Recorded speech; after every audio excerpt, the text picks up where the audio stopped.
క్రీస్తు యేసునందు ప్రియమైన దేవుని బిడ్డలందరికీ మన ప్రభు అయిన యేసుక్రీస్తు యొక్క శక్తివంతమైన పరిశుద్ధమైన నామములో house of vision international ministries తరపున మీ అందరికీ శుభాభివందనాలు తెలియజేస్తున్నాం. ఈరోజు దేవుని యొక్క మాట మన జీవిత దిశను మార్చేదిగా తన శక్తివంతమైన లేఖనాల్లో నుంచి దేవుడు మనతో మాట్లాడడానికి ప్రభు ఇష్టపడతా ఉన్నారు. మరి అందరూ బాగున్నారు కదా? దేవుని వాక్యం వినడానికి సిద్ధంగా ఉన్నారా? జనవరి మాసం 29వ తారీఖు 2026వ సంవత్సరం. ఈనాటి వాక్య ధ్యానం యెహెజ్కేలు గ్రంథం 35వ అధ్యాయం 10వ వచనం. యెహోవా అక్కడ ఉండినను, ఆ రెండు జనములను ఆ రెండు దేశములను మనము వాటిని స్వాధీనపరుచుకుందుము రండి అని నీవనుకొంటివే. యెహోవా అక్కడ ఉండినను, యెహోవా షమ్మా. ఈ మాటకి హిబ్రూలో అర్థం యెహోవా షమ్మా. ఏదోము ఏశావు వంశం, ఇశ్రాయేలు యాకోబు వంశం, వారిద్దరూ అన్నదమ్ములు. ఇది సహోదరుని మీద జరుగుతున్న దాడి. ఇజ్రాయేలీలు కేవలం అదొక జాతి కాదు, దేవుని యొక్క రక్త నిబంధన ప్రజలు వాళ్ళు. అందుకే ప్రభు అంటారు జకర్యా గ్రంథం 2:8, నిన్ను తాకిన వాడు నా కనుగుట్టును ముట్టిన వానితో సమానము అని. ద లార్డ్ వాజ్ దేర్ అంటే దేవుడు న్యాయస్థానంలో సాక్షిగా నిలబడుతున్న స్థలం ఇది. నీ మీద కుట్ర వేయబడుతున్నప్పుడు నీకు తెలియకుండానే దేవుడు ఆ కుట్రకు సాక్షిగా ఉన్నాడు. ఎదోము మాట్లాడుతుంది కానీ దేవుడు వింటున్నాడు. యెహెజ్కేలు 35వ అధ్యాయము ఎదోము అంటే శేయీరు పర్వతం మీద తీర్పు. ఎదోము ఎవరు? ఇజ్రాయెల్ యొక్క సహోదరులు, ఏశావు సంతానం. బాధలో ఉన్నప్పుడు సహోదరుడిగా అయిన ఇజ్రాయెల్కి సహాయం చేయలేదు. దేవుని యొక్క ప్రజల యొక్క స్వాస్థ్యాన్ని, దేవుడు తన ప్రజలైన ఇజ్రాయేలీలకి ఏ స్వాస్థ్యాన్ని, ఏ భూభాగాన్ని అయితే ఇవ్వాలని ఆశపడ్డాడో దానిని ఎదోమీయులు, ఏశావు సంతానం ఆశించింది. ఇవి మాయ అవుతాయి, ఇవి మావి అని చెప్పి గర్జించింది ఎదోము. కానీ ఒక విషయం అక్కడ మర్చిపోయారు వాళ్ళు. ఏంటంటే దేవుడు అక్కడే ఉన్నాడు. దేవుడు వారి మాటలు విన్నాడు. సహోదరుని మీద నువ్వు కొండెములు చెప్పకూడదు అని చెప్పి దేవుని యొక్క వాక్యం మనకి పదే పదే చెప్తా ఉంటది. ఆదికాండం 4వ అధ్యాయం 10వ వచనంలో కూడా నీ సహోదరుని యొక్క రక్తం నేలలో నుంచి నాకు మొరపెడుతుంది అంటాడు దేవుడు. మేము తీసుకుంటాం అంటుంది ఎదోము. పరలోకం నుంచి ఒక గర్జన వినిపిస్తుంది. యెహోవా అక్కడే ఉన్నాడు, యెహోవా షమ్మా. దేవుడు లేడు అనుకునే చోట దేవుడు నిలబడతా ఉన్నాడు. ఎదోము అనుకుంది ఇజ్రాయేలు కూలిపోయింది, దేవుడు వదిలేశాడు. కానీ దేవుడు అంటున్నాడు, నేను ఎక్కడికి వెళ్ళిపోలా, నేను కునుకక నిద్రపోక నా యొక్క స్వాస్థ్యాన్ని నేను కాపాడుతానంటున్నాడు. కీర్తన 121:7. ఈ రోజున ఈ వాక్యం ఏంటంటే మన జీవితంలో నష్టం జరుగుతున్న సమయంలో న్యాయం జరగటం లేదే అని విలపిస్తున్న నీ జీవితంలో దేవుడు అంటున్నాడు, నేను అక్కడే ఉన్నాను, యెహోవా షమ్మాగా నీకు నేను తోడై ఉన్నాను. ఎదోము చెప్తుంది ఈ రెండు దేశాలు మావి అంటే అక్రమంగా స్వాధీనపరుచుకోవడం అనమాట. సామెతల గ్రంథం 22:28 ఉంటుంది, నీ పితరులు వేసిన పురాతనమైన పొలిమేర రాతిని నువ్వు తీసివేయకూడదు. దేవుడు ఒకరికి కేటాయించిన దాన్ని నువ్వు తీసుకుంటే తిరిగి దేవుడు దాన్ని తీసేసుకుంటాడు. అది వ్యక్తిగతంగా ఏదైనా సరే, ఇతరుల యొక్క పేరు ప్రఖ్యాతులు, ఇతరుల యొక్క పిలుపు, ఆశీర్వాదం ఏదైనా సరే దేవుడు తిరిగి తీసేసుకుంటాడు. ఇది దేవుని సన్నిధిని లెక్క చేయని అహంకారం పైన తీర్పు. ఎదోము దేవుడు అక్కడ లేడు అన్నట్లుగా మాట్లాడుతుంది. కీర్తనల గ్రంథం 14:1 దేవుడు లేడని మూర్ఖుడు తన హృదయంలో అనుకుంటాడు. నిజమే, ఈ రోజున లోకం ఇదే తీరులో కనిపిస్తూ ఉంది. దేవుడు లేని ప్రణాళికలు, దేవుడు లేని మాటలు, దేవుడు చూడటం లేదులే అంత బాగా జరిగిపోతుంది కదా అనుకునే ఆ పథకాలు చాలా మంది జీవితాల్లో మనం చూస్తూ ఉన్నాం. అది గర్వానికి దారితీసేది, గర్వంతో ఉన్న వారికి కలిగే శాపం. ఎదోము అంటుంది ఈ రెండు దేశాలు మావే, మా వశం అవుతాయి. దేవుని స్పందన ఏంటో తెలుసా? నువ్వు తీసుకోవచ్చు కానీ దాన్ని నువ్వు అనుభవించలేవు. యాకోబు 4:6 దేవుడు గర్విష్ఠులను ఎదిరిస్తాడు, ఆయన దీనులను సింహాసనం మీద ఆయన కూర్చుండబెట్టే దేవుడు. ఆయన దేవుని యొక్క అనుమతి లేకుండా ఎదుటి వారిని దోచుకోవాలి అనుకున్నప్పుడు ఆ విజయంలాగా ఎప్పుడు కూడా ఉండదు, అది అగ్నిలాగా కాల్చివేస్తుంది. దేవుడు తన యొక్క ప్రజల స్వాస్థ్యాన్ని కాపాడే గొప్ప యోధుడు.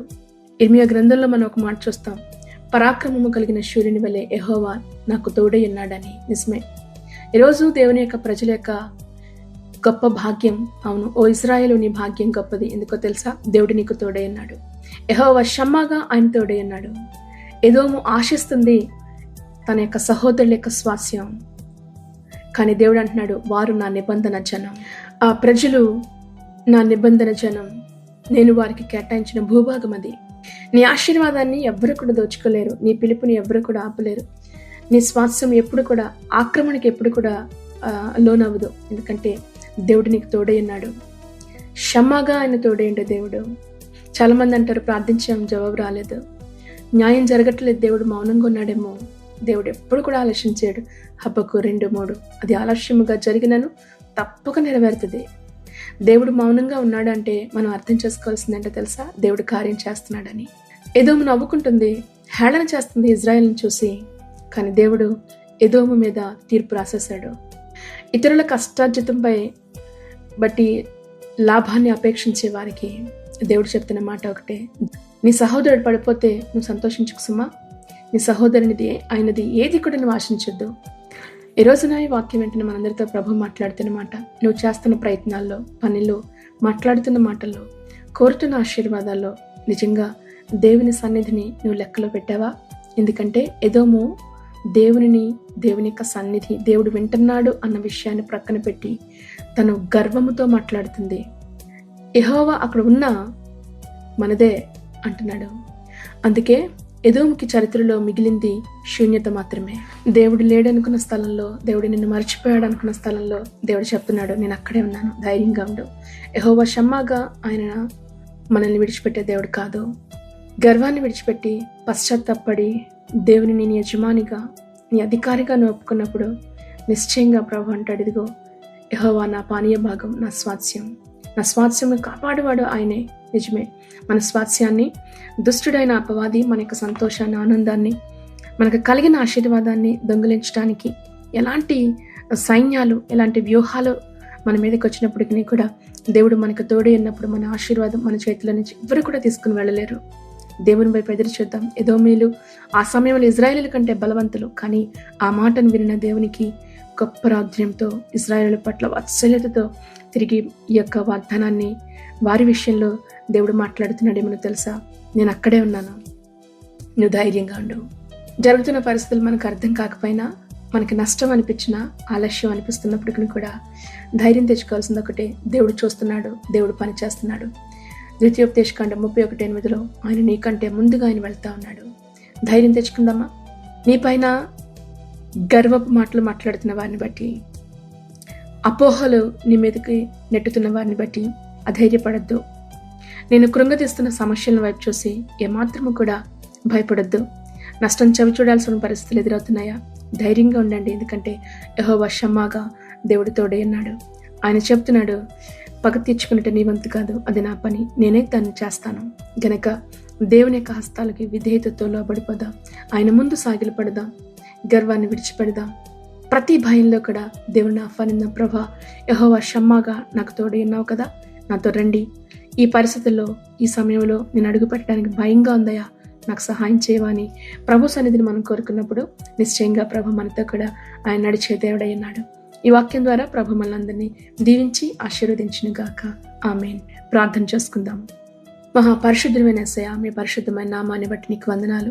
యెహోవా షమ్మాగా ఈ రోజున ఈ వాక్యం ద్వారా నువ్వు మాతో మాట్లాడినందుకు వందనాలు ప్రభా. మా కుటుంబాల్లో నీవు ఉన్నావని విశ్వసిస్తున్నామయ్యా. మేము ఎదుర్కొంటున్న భయాల్లో, మా అవసరాల్లో ప్రభా నువ్వు అక్కడే ఉన్నావు. అవును, మేము ఒప్పుకుంటున్నాం తండ్రి. మాలో ఉన్న గర్వాన్ని తొలగించి విధేయతతో ప్రభా జీవించే కృపను మాకు దయచేయండి. మా స్వాస్థ్యమును కాపాడే దేవుడవు నీవే ప్రభా. శత్రువు మా మీద గర్జించుచూ ఉన్నప్పుడు నాయన, ఎగిసిపడే అనేకమైన తుఫానులు మా జీవితాలకి ప్రభా ఇదిగో మేము చూస్తున్నప్పుడు మేము ధైర్యంతో యెహోవా షమ్మాగా నువ్వు మా చేయి పట్టుకున్నావు. మా స్వాస్థ్య భాగమును కాపాడువాడవు నీవే. నీ దుడ్డి కర్ర, నీ దండం మమ్మల్ని ఆదరించేదిగా మమ్మల్ని బలపరిచి నడిపించమని అడుగుతూ ఈ వాక్యం వెంటనే ప్రతి ఒక్కొక్క బిడ్డని పేరు పేరున మీరు దీవించండి. మీరు బలపరిచి నీ కృపను విస్తరింపచేయమని ప్రభువైన యేసుక్రీస్తు నామములో ప్రార్థించి నీ బిడ్డలను ఆశీర్వదిస్తున్నాము తండ్రి. Amen. May God bless you all. దేవుడు మిమ్మల్ని అందరినీ దీవించి ఆశీర్వదించును గాక. ఆమేన్.